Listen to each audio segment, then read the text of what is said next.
Hello, everyone. Welcome to we're going to tape Money with Friends. I'm Bobbi Rebell, one of the hosts here with my new friend, Liz Seagren. Did I say your name correctly? No, I'm always practicing it. I botched it. No, it's great. Liz Seagren. Oh, okay. Liz Seagren. Okay. Author of The Rocket Years, my new favorite book, The Rocket Years, How Your 20s Launch the Rest of Your Life. Liz is one of our new co-hosts for the new fall-winter season of Money with Friends. She's going to be joining us every month to tape a couple of shows. Liz, welcome to the show. Thank you so much for having me. We are recording this live on YouTube, on Facebook, and on Twitter, and possibly soon on LinkedIn. LinkedIn, I think you have to kind of get permission, so I had just applied, so I'm not sure how long that's going to take. But let us know where you are watching. I see a bunch of people. Oh, good. We got a nice group going. Let us know where you're watching, if you're seeing us on which channel. And Liz is going to be taking your questions during the show, between the shows, and then after the show, she may be able to stay just a couple minutes if you have other questions.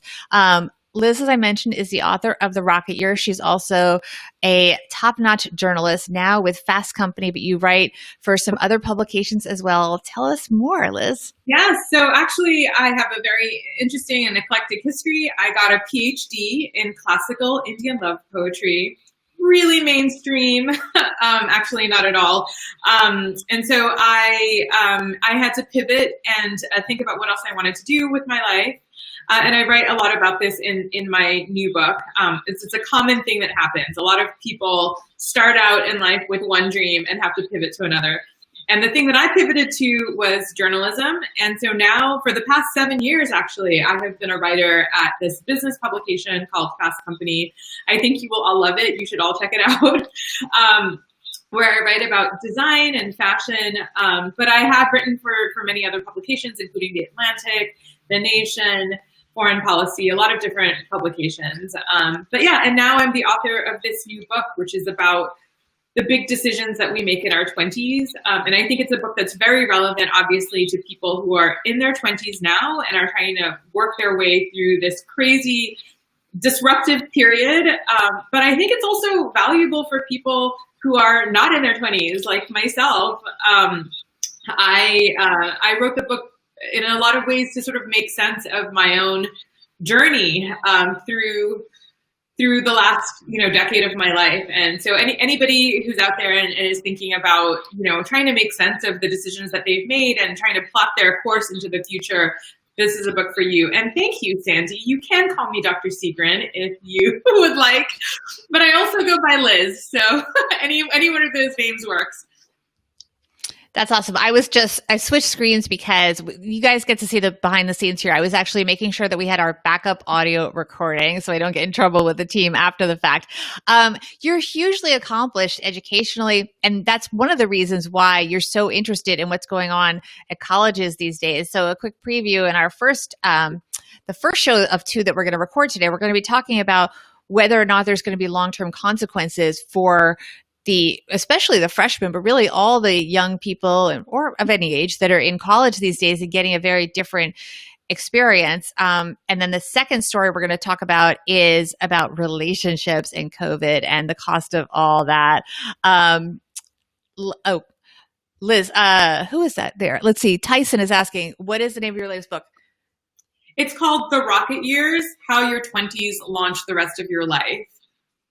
And tell us a little bit how it's broken down, because we covered this. I forgot, my Financial Grownup audience can check out the episode you did with me there, which is how we met. But the book covers so much more than finance, really. Yeah. So in the book, I basically look at a lot of the big decisions that we're all making in our 20s, ranging from career choices to our dating and relationships and our choices about starting a family. But some of my favorite chapters are things that a lot of us are really not thinking that much about in our 20s. So things like activism. Did you know that people who are more politically active and engaged in their 20s tend to be more politically engaged throughout their whole lives, and not just in protests and elections, but they tend to be much more involved in things like, PTA and their local libraries and things like that. Hobbies, pretty much all the hobbies that you will have in your life, you've probably picked up at the age of 30. At least that's what's true of most people, although there's some people who are great at picking up hobbies later in life. Just lots of interesting things that I didn't fully understand about how our 20s shape our whole lives. But it was also really empowering to learn about all of this, because I think just understanding what the norms are can help you change the course of your own life. So for instance, I was not super happy with my hobbies, basically. Like, I didn't really spend a lot of time thinking about my hobbies in my 20s. I didn't feel like I had a very rich life outside of work and my family. And so that was a really interesting thing that I learned in my book, that most people don't take the effort to pick up new hobbies later in life. So I've been very proactive about that. I realize that it gets harder to pick up new hobbies as you get older. And so I've made a deliberate effort to do that. And I think the book is really full of insights like that. If there's anything about your life that you're not particularly happy with right now, there are lots of ways to be thoughtful about it and to change them. And so that's what my book is about. Thank you for asking, Tyson. And I love the cover, by the way. Okay, we're going to have lots of time to talk to Liz more about her book. But first, let's get to the show. Okay, everybody ready? We are going to tape. This is the first show. This is for tomorrow, Tuesday, October 13th. Oh my gosh, I can't believe time is going so fast. We're still in a pandemic, Liz. Okay, here we go. If students aren't getting the same college educational and network experience, one more time. If students aren't getting the same college educational and networking experience during COVID, will employers place the same value on their education when they graduate? We're going to talk about it with our co-host, Liz Segran, author of The Rocket Years and Fast Company writer. It is Tuesday, October 13th. Let's talk money with our friends. Welcome to the Money with Friends podcast. I am certified financial planner, Bobbi Rebell, host of the Financial Grownup podcast, coming to you from my very grown-up kitchen in New York City. Hi, I'm Liz Segran, and I'm the author of a new book called The Rocket Years, How Your 20s Launch the Rest of Your Life.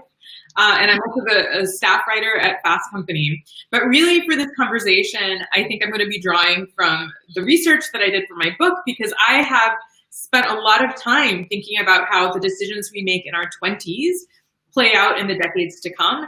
And I think that we're at this really fascinating time for people in their 20s, because there is this kind of cataclysmic event that is happening now. We're all watching it happen.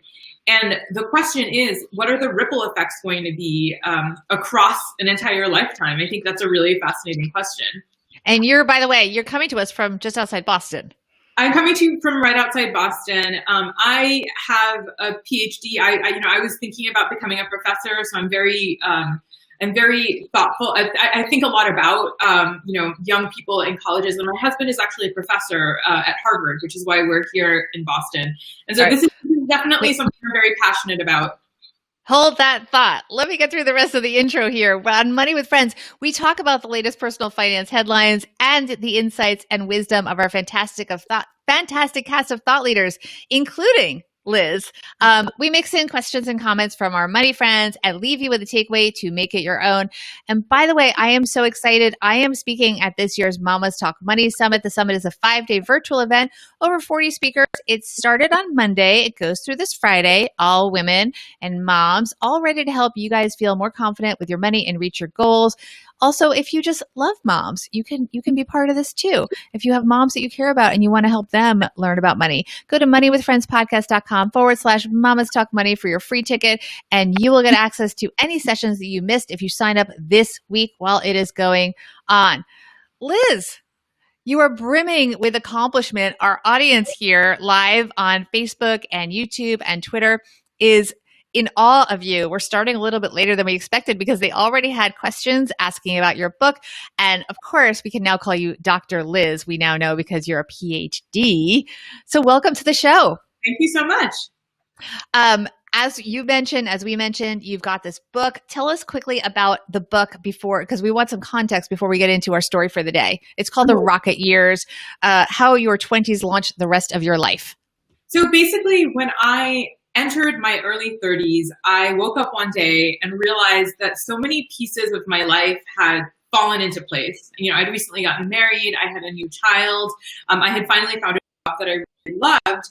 I wasn't clear about exactly what decisions I had made that had created this life that is not only my life now, but is going to set the trajectory of my life for the decades to come.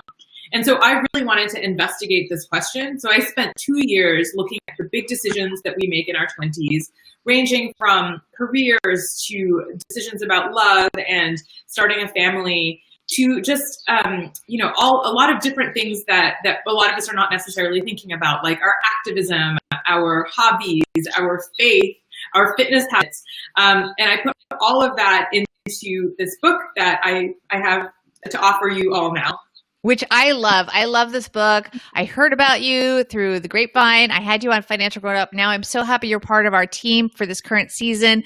We're going to be talking about a story that is so appropriate to what you're covering. I can't wait to hear what you have to say about it. It has to do with college and the long-term impact of all this weirdness that's going on the college campuses with the COVID restrictions and stuff.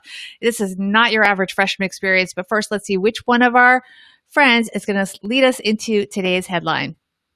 All right. The headline we're going to discuss comes to us from the New York Times. It is by Marie Fazio. It is called "The First Semester of College Has Never Been Stranger." Now, a new thing on the show, I'm going to summarize it. If you want to read the full article, the link to it will be on our YouTube page. Just go to YouTube, search for Money with Friends, or you can always go to our website, moneywithfriendspodcast.com, and look at the date that this originally came out.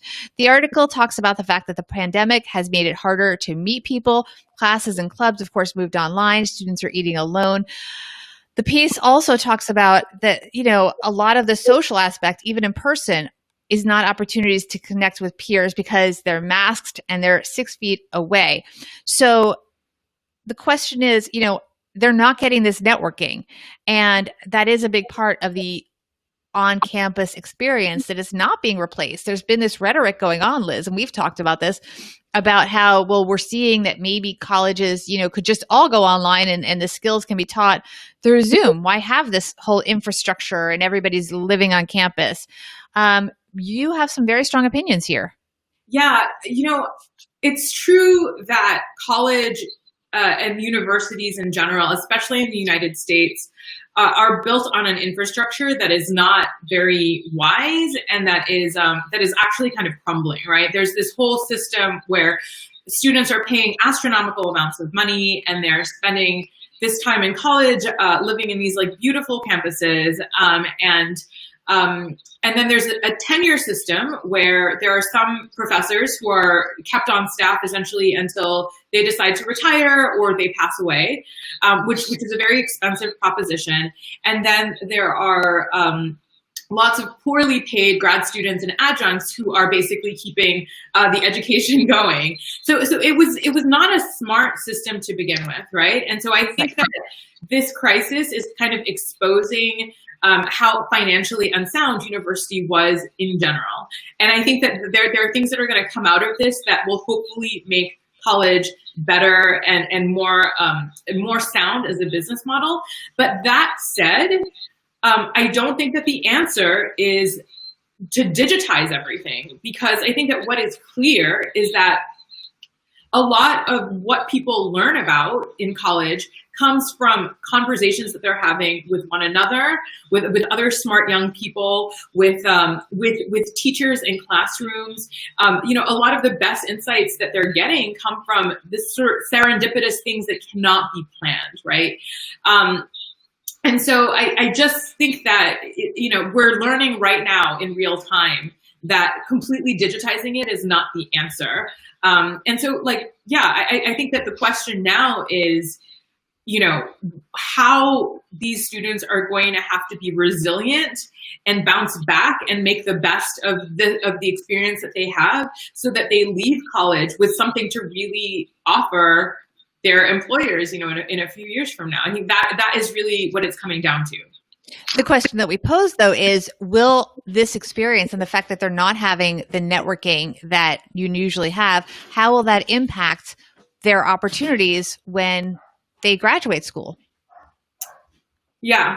And I mean, so tell me a little bit about what people said. I mean, did the average person think that this was going to be a problem for them?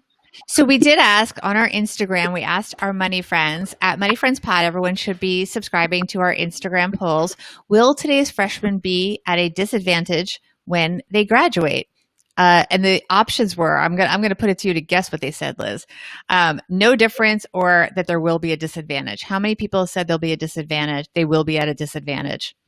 I don't know. I would say that they would be at a disadvantage.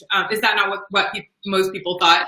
Well, we had over 50 people vote in the last couple hours, and we said 39% said they would be at a disadvantage. 61% said no difference. So What do you make of that? I mean, that's still a lot of people. Almost 40% said this is going to have a long-term impact on their career prospects. So here's what I think. I think that it's really going to come down to individual students to take their own education into their own hands. I think that we're at a point now where people cannot be passive, where students cannot be passive about what is going on, right? The system around them is kind of crumbling a little bit. They're not getting necessarily what they feel like they're paying for. All of the social interactions, the network that they're supposed to be building, even like a good education in the classroom, right? That they're not getting a lot of what they signed up for. And so I really think that this really comes down to young people saying, look, I'm graduating in 4 years. It's likely that the landscape, the workplace landscape and corporate America is going to look different at that point. What am I going to do to adapt to that? How am I going to build networks virtually? Like, am I going to proactively go out there and connect with, with people on LinkedIn or set up phone informational interviews with people because I'm not going to be able to go to a career fair this year. I think it's going to really come down to that. And so I kind of think that breakdown makes sense, right? Because I think that there are some people who at 20 are just not ready to be like making those kinds of decisions and taking their future into their own hands, right? So I actually think that makes a lot of sense. And we did ask people to elaborate on their answers. So we have Kay Seeger said, talk to your professors. They know it's difficult and will probably be willing to help. Yeah, that's true. And I also think that, in some ways, I think that this is actually pretty good preparation. This is a good time for them to be sort of thinking about how to do things remotely, because I think that what we're learning is that, remote work is kind of here to stay, that lots of companies are going to be shifting to a new kind of work, right? And I was actually talking to my husband about this. I think the people who are going to suffer the most in this context are people who don't have networks, because it's in the process of being in an office, being in a workplace, that you start to build the networks that will be helpful to you in the decades to come. And I think that people who don't have those networks are sort of inherently going to have a harder time. But kids who are in college now, they're obviously very stressed out and disappointed with the way things are playing out in front of them. But eventually they're going to sort of adapt and figure out what it takes to forge relationships in this kind of way, to expand their network, whatever that means, right? Like it could be, Zoom cocktail hours, which sounds so lame, but that might be the new way that people network, right? And they're going to be so good at it, and I have a lot of faith that they'll be ready for the new workplace when it arrives, right? Right. I mean, they're all in it together. Let me read some more of the feedback from our audience. We have really Kristen says, just do the best you can. That's all we can do anyway. Or also just wait for college if possible. Take a gap year. You might not even need the degree. And I know that's something you have very strong feelings about. Yes, I do. I think that what we've seen is that as I was working on it, this was a question that came out, like, is a college degree worth it anymore? And I actually saw that it is actually, people who have college degrees tend to have, better lifetime earnings. But that's not the only, thing that matters, particularly to people who are, in their 20s today, right? The more important thing for them is finding work that aligns with their values and their passions. That is their number one concern. In fact, the data shows that that is actually much more important to them than even finding love in their 20s. Finding a career that is fulfilling is the number one thing that they care about. And I think that what we've seen is that people who go to college actually have more opportunities to find work that really aligns with their values and their passions. Now, one thing that I did find is that actually getting additional degrees is actually a much more questionable thing. During times of crisis, it's quite common for people to kind of hide away from the workforce because it's so hard out there that they just pick up new degrees, right? Because it's like, well, I'll come out of this with an additional degree. That is actually a much more questionable thing. A lot of people who have done that have found themselves in a lot of debt. And not really, and actually more pigeonholed, right, with fewer options because now they have a law degree or now they have a very specialized degree. So that actually, might want to think twice about that. But I think that college inherently, is still a valuable thing. I think so too. A couple more comments just to get in before we wrap up. We've got Wade saying college can be super stressful. Continue to see friends and family, but in a socially distanced way. Sarah is saying this too shall pass. And let's see, we can get one more in. Our friends over at Westwood One said network, even virtually safely, make as many valuable connections as you can. So final words before we get into our takeaways, Liz? Well, it's interesting. One of our lovely live viewers on Facebook, Annette, says that, the college experience is not a phrase in Canada and other countries, and it might be phased out in the United States too. I actually hope that that's not true. I didn't grow up in this country. I actually grew up in Singapore, where the education system is very different. People tend to live at home. It's not immersive, and it's not an experience, right? And I actually, my family, we invested a lot in my education so that I could come out here and get this very unique thing called the American, college experience. And I think it's valuable. I think that you learn a lot. Your mind expands because of this liberal arts system that is like unique to the United States. And so I think that it could be renovated. This experience could stand to be changed. They could try and make it more affordable so more people can have it. But I hope that it doesn't go away. I agree. All right, let me take a break and quickly tell everybody about a project that I'm involved with and I'm very proud about, and that is the Mamas Talk Money Summit. It is happening right now through the end of the week. If you're a mom, you don't want to be as stressed out about your finances, you want to feel more confident, or if you have moms that you care about and you want to help them feel more confident about money, this summit is going to help you get there.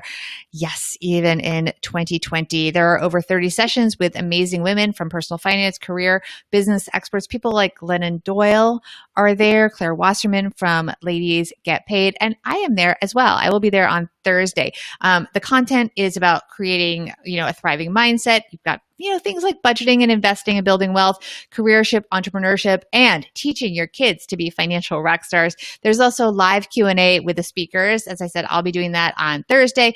And maybe most enticing, Liz, there's a lot of freebies and giveaways. There's not just workbooks and templates. There's over $10,000 in free giveaways. So go to moneywithfriendspodcast.com/Mamas Talk Money. You can get a free ticket there. Here's the key. If you sign up now, you're going to be able to access any sessions that you missed. So it's really important that you sign up now. moneywithfriendspodcast.com/Mamas Talk Money. Get your free ticket, and then you will have access to any sessions that you miss. Liz, let's talk about our takeaways. What do you think? So I think that the main thing to remember if you are in college now or love somebody who's in college now and want to advise them is that this is the time to be adaptable and resilient. And this is the time to take your own future into your own hands. And I have a lot of faith that young people have the wherewithal to do that. That is so wise and such great advice because we need that support and that encouragement. There's so much going on. I mean, look, the pandemic has put education online.